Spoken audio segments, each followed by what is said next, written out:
नमस्कार, विश्व शांति दर्शन में आप सबका स्वागत है। विश्वधर्मी प्रोफेसर डॉक्टर विश्वनाथ कराट जी की संकल्पना से उभरे इस YouTube चैनल में मैं श्रीराम शिंदे लेकर आया हूं कुछ अच्छी और सकारात्मक खबरें। शुरू करते हैं आज की सुर्खियों के साथ। पेश है पोर्टेबल पवन टरबाइन, सपना भारत को महाशक्ति बनाने का। महिलाओं की मददगार फार्म दीदी, सबसे बड़ा 3D मुद्रित प्रदेश, पेरिस में चलेगी केबल कार। पवन ऊर्जा संयंत्र जो बैग में रखा जा सकता है, इसे कहीं भी ले जा सकते हैं। कनाडाई स्टार्टअप ओरिया टेक्नोलॉजीज ने एक पोर्टेबल पवन टरबाइन विकसित किया है जो पानी की बोतल के आकार तक संकुचित हो सकता है और किसी भी स्थान पर विश्वसनीय नवीकरणीय ऊर्जा प्रदान कर सकता है। आपातकालीन स्थितियों में यह टरबाइन 1 घंटे में 3 फोन चार्ज करने जितनी बिजली निर्माण कर सकता है। उपयोग में नहीं होने पर इसके 3 रोटर ब्लेड को मोड़ा जा सकता है।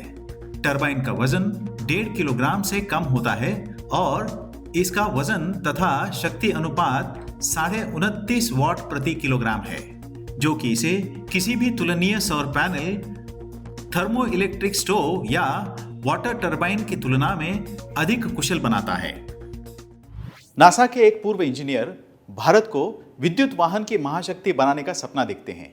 लेते हैं ज्यादा जानकारी। यह देखते हुए कि भारत में खराब हवा की गुणवत्ता के कारण 4 लाख लोगों की जान जाती है, नासा के पूर्व इंजीनियर अमिताभ सरन ने अल्टीग्रीन बनाने का फैसला कर लिया। यह स्टार्टअप वाणिज्यिक इलेक्ट्रिक वाहनों का निर्माण करता है जो कई नवाचारों और सुविधाओं से लेस हैं, जो भारतीय सड़कों के अनुरूप हैं। उनका ये नवीनतम अभिनव उत्पादन अल्टीग्रीन एनईवी एक बार चार्ज करने पर कम से कम 150 किलोमीटर की यात्रा कर सकता है और भारी भार उठा सकता है। इसके अलावा फिट एंड फॉरगॉट नामक एक किट प्रदान किया जाता है। इसके साथ किसी को नया वाहन खरीदने की जरूरत नहीं है और लोग अपने मौजूदा कारों को हाइब्रिड मॉडल में बदल सकते हैं। ग्रामीण महिलाओं द्वारा बनाए गए उत्पाद बेचने में मदद करके उन्हें सशक्त बना रही है मंजरी शर्मा। सुनते हैं पूरी कहानी। आईआईटी कोलकाता की स्नातक इस महिला ने एक अंतर्राष्ट्रीय कंपनी की अपनी नौकरी छोड़ी ताकि वह हजारों ग्रामीण महिलाओं का सशक्तिकरण कर सके। वह उन्हें आर्थिक रूप से स्वतंत्र बनाना चाहती थी। मंजरी शर्मा ने एक प्रभावी बिजनेस मॉडल बनाया जिससे वह इन महिलाओं की आय बढ़ाने में मदद करने लगी।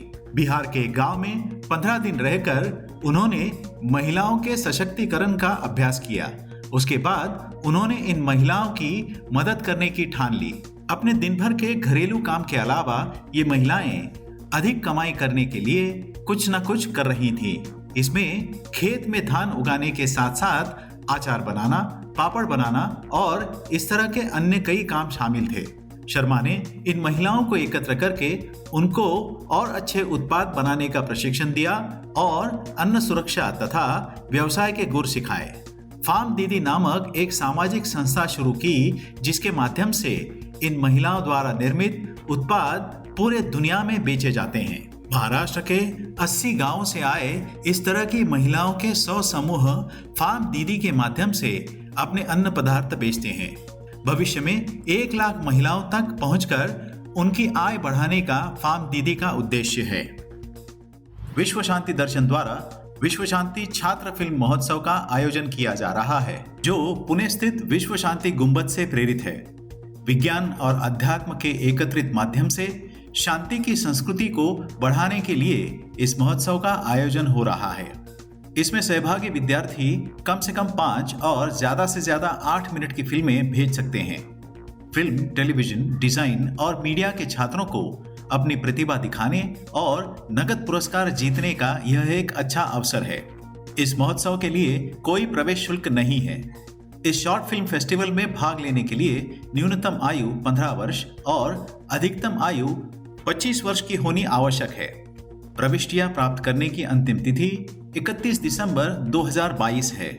इस महोत्सव की अधिक जानकारी के लिए देखिए विश्व शांति दर्शन YouTube चैनल। अपनी प्रविष्टियां यहां नीचे दिए गए ईमेल आईडी पर भेजिएगा। 3D मुद्रण की मदद से टेक्सास के 25,000 बेघर लोगों के पास रहने के लिए जगह होगी। तैयार हो रहा है दुनिया का पहला 3D मुद्रित आवास। 3D मुद्रित घरों के दुनिया के सबसे बड़े आवास में से एक अगले साल टेक्सास में शुरू होने वाला है। ऑस्टिन स्थित निर्माण प्रौद्योगिकी कंपनी आइकॉन के अनुसार वे ऑस्टिन क्षेत्र में 100 घर बनाने के लिए काम कर रहे हैं। इस परियोजना में अधिक मंजिला घरों के साथ साथ एक मंजिला घर भी हैं। प्रत्येक घर में दीवार प्रणाली के लिए एक विशेष सीमेंट आधारित सामग्री का उपयोग करके बनाया जाएगा, जिसे लावाक्रीट कहा जाता है। यह सामग्री पारंपरिक निर्माण सामग्री की तुलना में अधिक मजबूत और लंबे समय तक चलने वाली है और यह घरों को अत्यधिक बुरे मौसम का सामना करने की अनुमति देती है। पेरिस के लोग जल्द ही काम पर जाने के लिए हवा में उड़ान भरेंगे। कैसे? आइए जानते हैं। पेरिस के निवासी जल्द ही अपने पूर्व निर्धारित गंतव्य तक पहुंचने के लिए हवा के माध्यम से यात्रा करेंगे। एक नई केबल कार जल्द ही पेरिस के ग्रामीण इलाकों को मध्य शहर से जोड़ेगी। लगभग 4.5 किलोमीटर की यात्रा पूरी करके यह केबल कार 17 मिनट में शहर के मध्य तक पहुंचेगी। इस यात्रा को पूरी करने के लिए लगने वाला यह समय बस को लगने वाले समय से आधा है। यह सुविधा विद्युत होने के कारण इससे कोई प्रदूषण नहीं होगा। इसके शुरू होते ही कई कारें पेरिस के रास्तों पर से हट जाएंगी। हवा में चलने वाले यह केबल कार रास्ते में आने वाली सभी बाधाओं को आसानी से पार करेंगी। इसके अलावा जमीन पर चलने वाले वाहनों को इससे कोई रुकावट निर्माण नहीं होगी। यह सुविधा 2025 तक पूरी होकर लोगों के लिए खुली होने की उम्मीद है। दुनिया में आए दिन नए नए आविष्कार होते हैं, लेकिन कुछ प्राचीन आविष्कार ऐसे हैं जो भारत ने दुनिया को उपहार में दिए हैं। कौन से हैं ये आविष्कार? आइए जानते हैं जाते जाते। भारत ने दुनिया को दिया हुआ सबसे महत्वपूर्ण आविष्कार है शस्त्रक्रिया। दुनिया के पहले शल्य विशारद थे महर्षि सुश्रुत। उन्हें शस्त्रक्रिया के जनक के रूप में जाना जाता है। महर्षि सुश्रुत 125 तरह के उपकरणों से शस्त्रक्रिया किया करते थे। विश्व का प्रथम विश्वविद्यालय था तक्षशिला विश्वविद्यालय, जो वर्तमान पाकिस्तान के रावलपिंडी से 18 मील उत्तर की ओर स्थित था। 700 वर्ष ईसा पूर्व में स्थापित इस विश्वविद्यालय में पूरे विश्व के 10,500 से अधिक छात्र अध्ययन करते थे। सांप और सीढ़ी वाला आधुनिक खेल प्राचीन भारतीय खेल मोक्षपात का व्युत्पन्न है। हिंदू अध्यात्म के अनुसार यह खेल मोक्ष का रास्ता दिखाता था और बार बार जन्म लेने की प्रक्रिया से मुक्ति दिलाता था।